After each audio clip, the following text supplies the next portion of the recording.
Several new members are now serving on the Tacoma City Council. City of Tacoma crews are prepared if and when more snow comes to our region. And there's a unique museum in Tacoma that very few people know about. All that just ahead on Tacoma Report.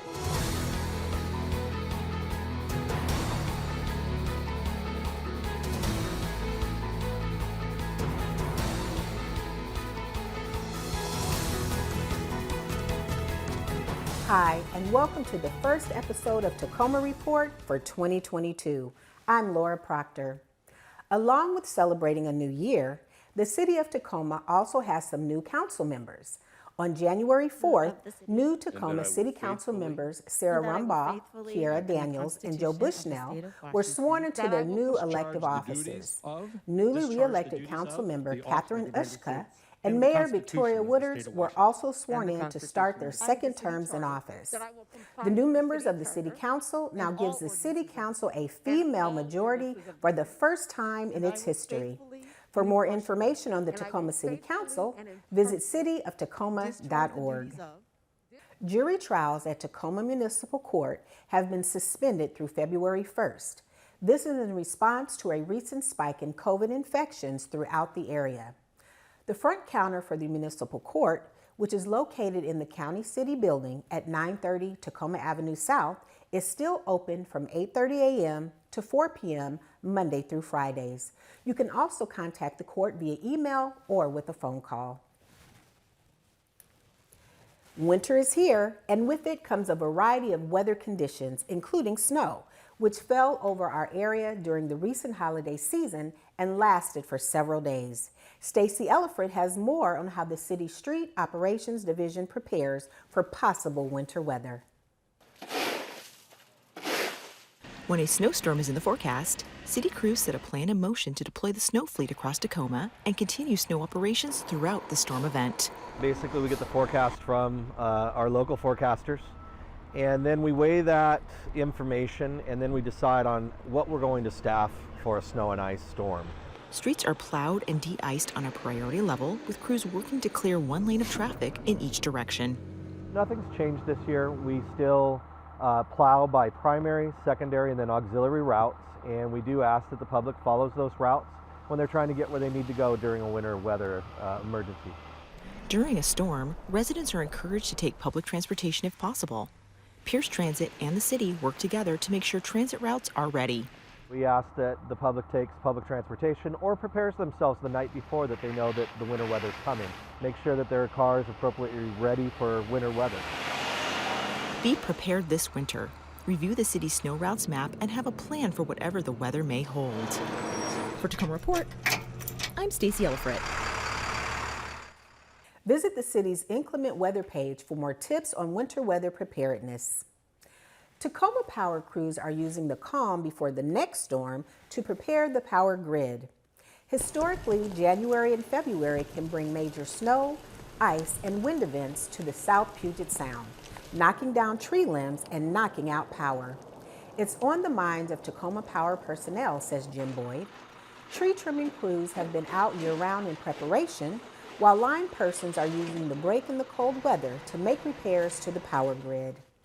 The ice and snow actually adds a tremendous amount of weight to the trees and to the tree limbs. And when they fall over, they hit the lines with a great deal of force. And that actually can either break our conductors or break our poles. If you see a downed power line, Boyd says stay back.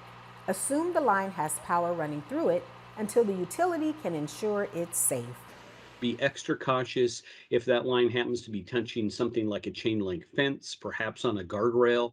That equipment can become energized as well. You want to call 911 with that. The police or the fire department will respond. The utility will respond to that as soon as possible. Boyd is using this time to connect with crew members to make sure their families are prepared as well.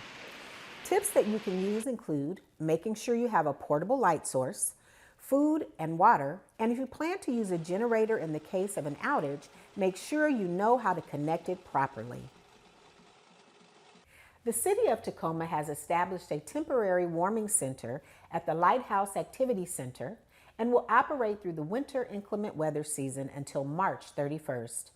The center will serve up to 40 individuals per day and will operate 24 hours a day while open. The center will help shelter people during the cold weather and increase shelter capacity, which is still impacted by COVID-19. For more information about inclement weather services, visit the webpage. The Tacoma Police Department is currently in an evaluation and assessment phase of dash camera hardware and software. The department is considering implementation of a police vehicle dash camera program to increase transparency, efficiency, as well as safety and accountability.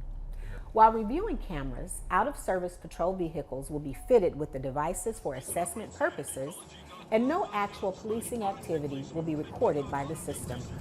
For more information about police transformation, visit the city's webpage. The city's Planning and Development Department is piloting a neighborhood planning program this year. The McKinley and Proctor neighborhoods were selected through council review to participate in the pilot.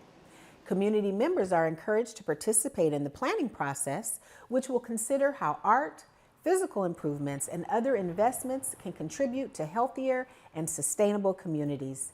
For more information about the program and how to get involved, visit the program webpage. On December 7, 2021, the City Council adopted the Home in Tacoma Phase 1 plan. The new policies call for strong design standards and limitations on the size and height of new buildings. The council also took steps to meet infrastructure needs, affordability, and anti-displacement programs, as well as expanding the range of housing types allowed in neighborhoods throughout Tacoma.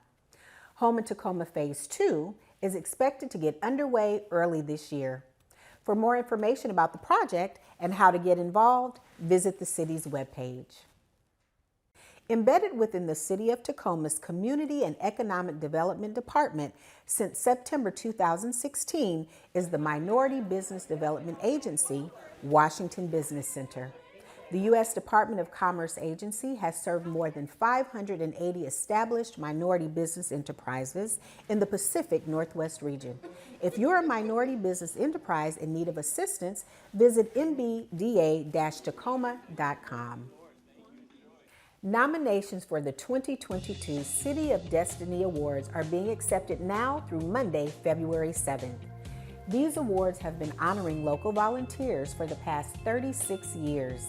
Since the beginning, more than 300 individuals and groups have received recognition for their outstanding contributions to life in Tacoma. Categories include environmental sustainability, disability advocate, youth service, lifetime service, and more. To submit a nomination today, visit cityoftacoma.org/City of Destiny. And finally, Rotary Dial, Party Lines, even the classic, deposit another quarter please, are all phrases from a bygone era, which were once part of the technological voice of the world for more than a century. A unique Tacoma slice of telephone culture keeps this history alive at a small but wonderful step back in time at a local museum. Dave Gordon has this report. Text messaging was a bit different in the 1800s.